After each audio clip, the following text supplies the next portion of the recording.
Yan, at ngayon nakalagay na sa malinis na lagyan at ngayon ready to serve and siya and ready to eat. How are you? Fine, madam. الحمد لله.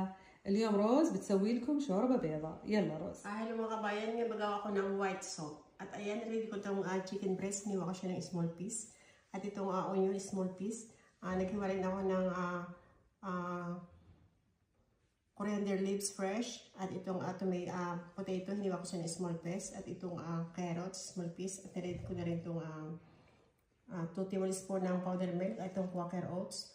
Nagamitan ko siya ng konting salt at cumin powder at black powder. Yung pat, nilagyan ko siya ng konting oil, apia, at nilagyan ko na yung onion at in-mix ko na siya ng konti.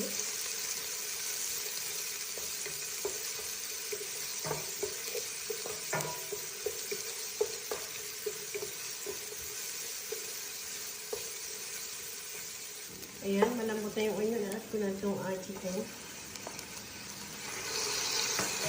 Mix ko siya.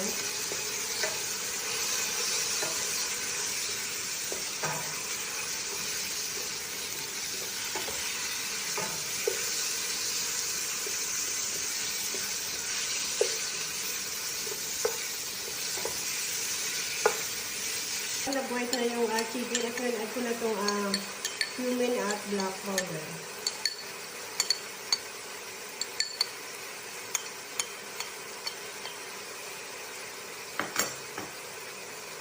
At i-mix ko siya.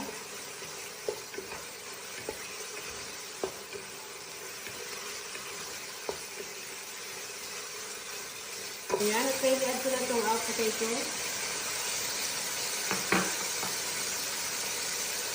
At add ko na rin itong carrots. I-mix ko siya.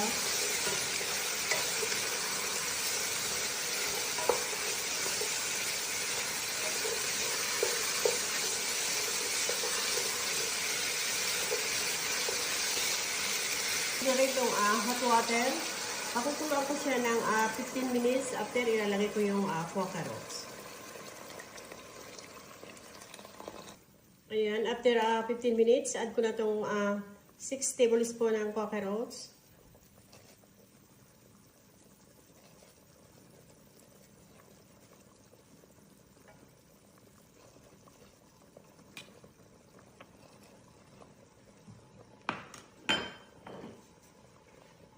At add ko na rin itong salt. Mix ko lang siya ng konti.